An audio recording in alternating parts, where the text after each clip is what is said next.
Okay, so we finished book one of the two books inside Dragons of Autumn Twilight. It's sort of chapters 20, 21, 22.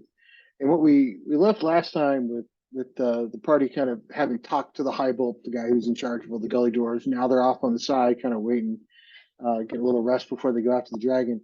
They've got a plan. They've got a plan of attack. They know what they're going to do.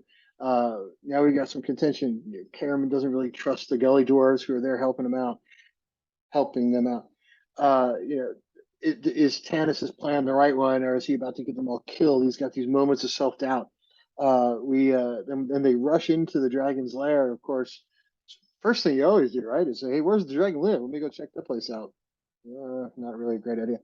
But the plan was pretty simple for the mage to go and distract the dragon, pull it out so it goes someplace else to go deal with him.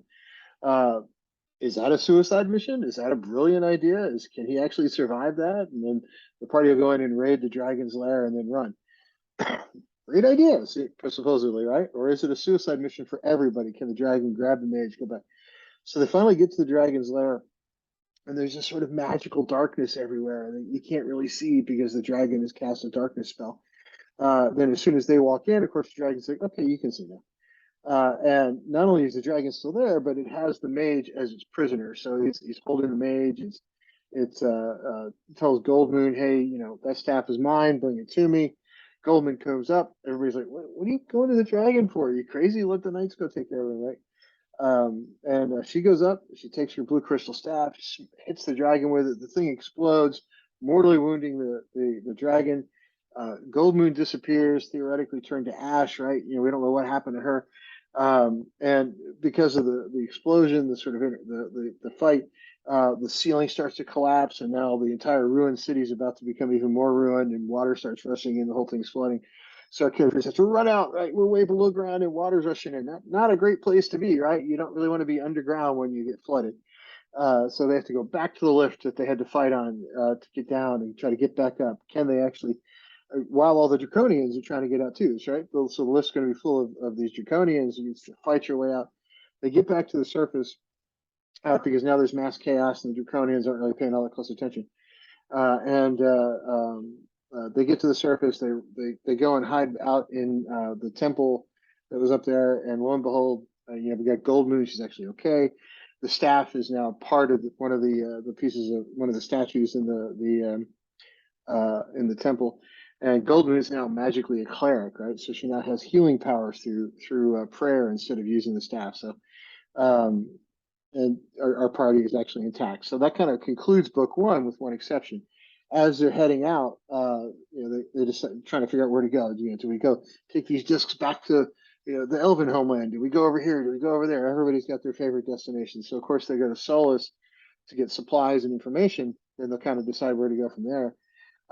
But in the process, everybody's resting one night, and our favorite mage, who's this grumpy guy, right, that doesn't get along with anybody, wakes up an hour or two before dawn because he hears somebody crying, and he was probably the first to go to sleep, so he's the first to get up.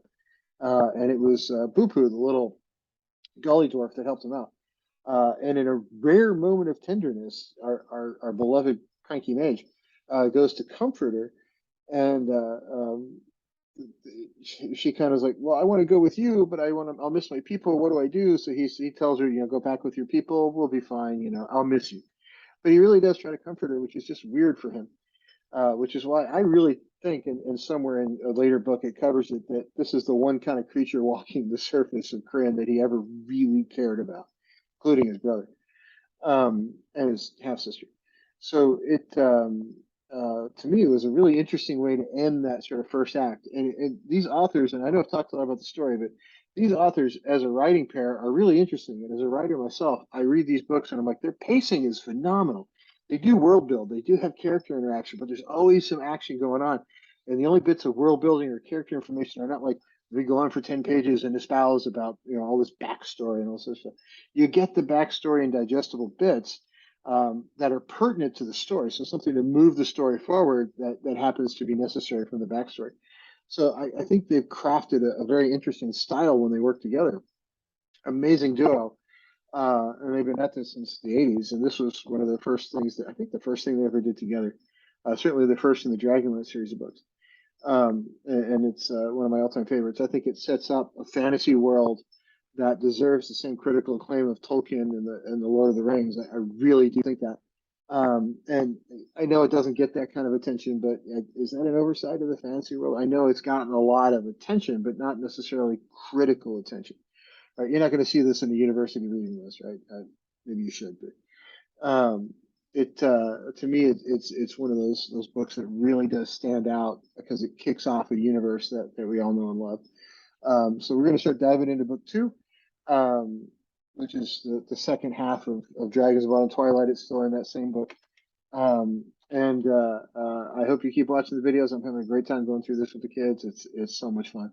Kind of reliving my teenage years when my kids are now teenagers. That doesn't mean I'm old, I promise.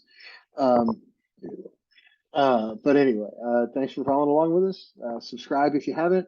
Check out the other channels on the other platforms. We're always around somewhere talking fantasy or whatever happens to be on my goofy mind that day. Have a great day.